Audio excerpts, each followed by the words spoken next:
नमस्कार दोस्तों मैं आप सबके लिए सिखों के 10वें गुरु धन श्री गुरु गोबिंद सिंह जी साहब जी के इतिहास के पन्नों में से आप सबके सामने मैं उनके जीवन काल के और खालसा पंथ की स्थापना तक जो वाक़या घटित हुई उसके बारे में रूबरू करवाने के लिए ये जो वीडियो आपके सामने लेके आया हूँ। और आशा करता हूँ कि आप सब इस वीडियो को सराहना करेंगे और इस वीडियो को जल्द से जल्द लाइक शेयर और सब्सक्राइब करेंगे। गुरु गोबिंद सिंह सिर्फ 9 साल के थे जब उनके पिता गुरु तेग बहादुर का कटा हुआ सिर अंतिम संस्कार के लिए आनंदपुर साहब लाया गया था।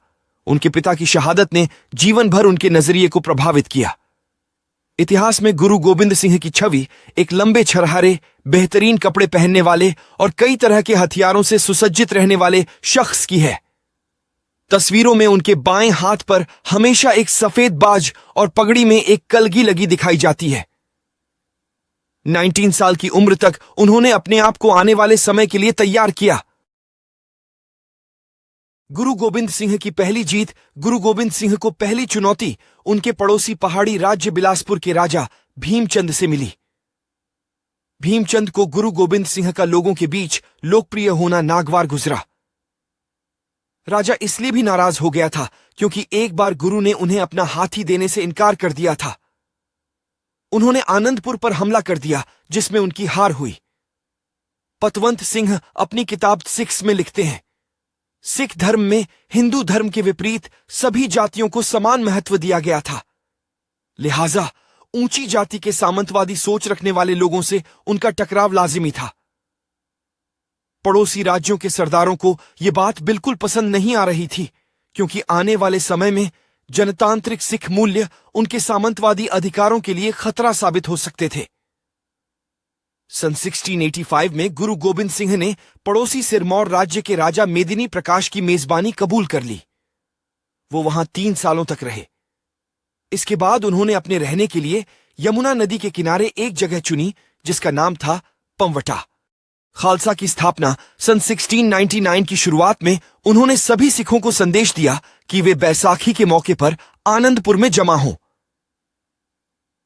भीड़ के सामने ही उन्होंने अपनी म्यान से तलवार निकाली और ऐलान किया कि ऐसे 5 लोग सामने आए जो धर्म की रक्षा के लिए अपनी जान कुर्बान कर सकते हों। पतवंत सिंह लिखते हैं, सबसे पहले लाहौर के दयाराम आगे आए। गुरु उनको बगल के एक तंबू में ले गए। उनके बाद हस्तिनापुर के धर्मदास, द्वारका के मोहकम चंद, जगन्नाथ के हिम्मत और बीदर के साहिब चंद आगे आए। तंबू के बाहर जनता उत्सुकता से उनके बाहर आने का इंतजार करती रही। गुरु की तलवार से खून टपकता देख लोगों को लगा कि उन्हें मार दिया गया है। थोड़ी देर बाद गुरु गोबिंद सिंह इन 5 लोगों के साथ बाहर आए। इन 5 ने केसरिया रंग के कपड़े और पगड़ी पहनी हुई थी। तब जाकर वहां मौजूद लोगों को एहसास हुआ कि गुरु ने उनको मारा नहीं था, वो उनके साहस की परीक्षा ले रहे थे। गुरु ने इन 5 लोगों को पंजप्यारे का नाम दिया। उन्होंने एक कड़ाहे में जल भरकर उसमें शक्कर डालकर अपनी कृपाण से मिलाया और उन 5 लोगों को एक कटोरे में पीने को दिया। ये 5 लोग अलग अलग हिंदू जातियों के थे। इसका सांकेतिक अर्थ ये था कि इस जल को पीकर वो जाति विहीन खालसा के सदस्य हो गए हैं। उन सबके हिंदू नाम बदलकर उन्हें उपनाम सिंह दिया गया। केश, कंघा, कच्छा, कड़ा और कृपाण खालसा के लिए 5 नियम बनाए गए जिनका पहला शब्दक से शुरू होता था, इसलिए इन्हें पंचकार कहा गया। केश, कंघा, कड़ा, कच्छा और कृपाण। उनको एक कंघा रखने की हिदायत दी गई ताकि वो अपने बालों को व्यवस्थित रख सकें। उनको घुटने तक का कपड़ा पहनने के लिए कहा गया जो कि उस जमाने के सैनिक पहनते थे। उनके लिए दाएं हाथ में लोहे का मोटा कड़ा पहनना अनिवार्य कर दिया गया और उनको हमेशा अपने साथ एक कृपाण रखने के लिए कहा गया।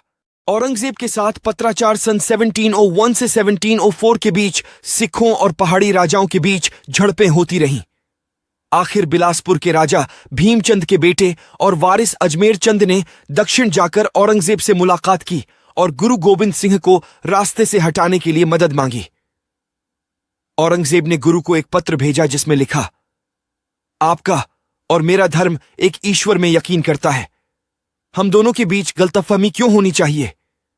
आपके पास मेरी प्रभु सत्ता मानने के अलावा कोई चारा नहीं है जो मुझे अल्लाह ने दी है। अगर आपको कोई शिकायत है तो मेरे पास आइए। मैं आपके साथ एक धार्मिक व्यक्ति की तरह बर्ताव करूंगा, लेकिन मेरी सत्ता को चुनौती मत दें वरना मैं खुद हमले का नेतृत्व करूंगा।